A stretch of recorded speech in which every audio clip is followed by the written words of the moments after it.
Hey everybody, welcome to the video, and we're going to be focusing on how you can find a designated prescribing practitioner in the beautiful city of Cambridge. As always, subscribe, like and share, and let's start to focus on this video. Now, finding a designated prescribing practitioner can be difficult, can be quite daunting, because if you don't know where to start, things can be difficult. But the reality is, once you make the start, I promise you it starts to become a lot easier. It's like anything. Imagine you've got this really big ball of mass, or imagine you have this rock that you're pushing. The initial push is hard, but once you start to push, the momentum increases and then you can keep going forward. So the fact that you're watching this video is a start, and I promise you, once you listen to the entire video, I will give you the exact tips that are needed for you to find a designated prescribing practitioner without having to pay, and more importantly, finding the right person. So why is this video important? This is relevant if you want to undertake the Independent Prescribing course. And for clarity, it's synonymous, it means exactly the same as the V300 course or as the non-medical prescribing course, independent prescribing course. They all mean the same thing.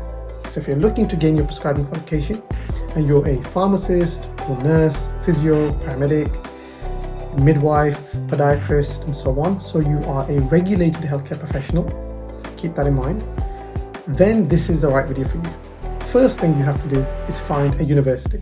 And you can do a quick search on Google itself and you're able to find a university itself. So let's just say we're looking for a university that does prescribing in Cambridge. Go to Google, type in Independent Prescribing Course Cambridge. And then you'll find certain universities that are there, for example, Anglia Ruskin and so on. I'm just mentioning a few, and you'll find a university there. Have a look at the entry requirements. What's required? Normally, you need to be a regulated healthcare professional, qualified for a certain number of time, depending on your profession, or have certain amount of experience. You then need to have an area or have a chosen area that you are already competent in. That means that you're seeing patients, you're advising patients, you're diagnosing patients, you're referring patients, and you may also be prescribing. That could be as a supplementary prescriber or prescribing not prescription-only medicines, for example, giving advice, for example, paracetamol, over the counter and so on. So if you're a pharmacist and you're thinking, wait a second, Fahim, what's the point of the independent prescribing course if I can already prescribe? So I'm not saying that you're prescribing prescription-only medicines, but over the counter. Imagine you have a patient who presents with sinusitis and you want to do your prescribing in sinus or ENT-related area, then you have to understand the diagnosis, manage, know when to refer, treat, and so on. So you need to have an understanding of the condition itself. This is not a course that's designed to teach you the diagnosis and management of a condition that you enjoy. Keep that in mind. So with that being said, you've got the university, you've thought about your scope, then you've got to find a designated prescribing practitioner in Cambridge.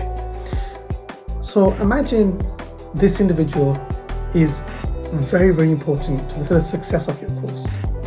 They're going to support you, they're going to train you, they're going to supervise you, they'll be making sure that you're on track, so they play an important role. And if you're a nurse, it's also known as a practice assessor.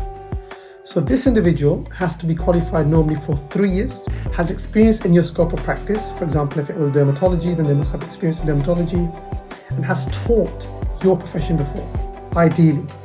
Because if this individual has never taught before or never done the prescribing course, how are they going to know what's required?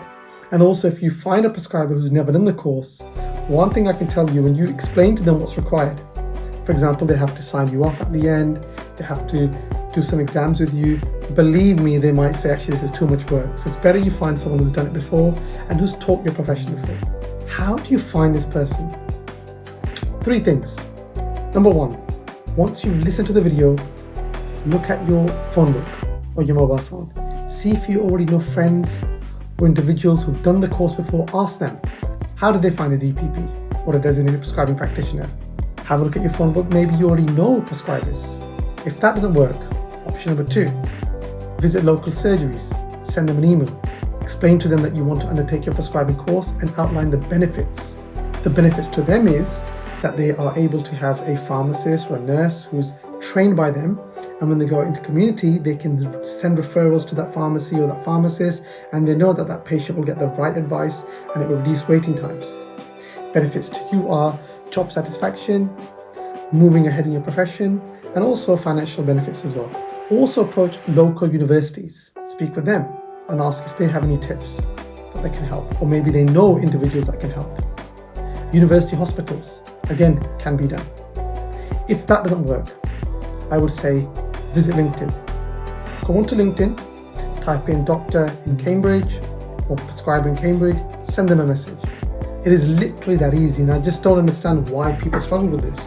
I mean, I'll give you an example. I was looking for someone to help me with my teaching and training that I'm doing currently. And I went onto LinkedIn and I found individuals who create qualifications and so on, and I've made contact with them.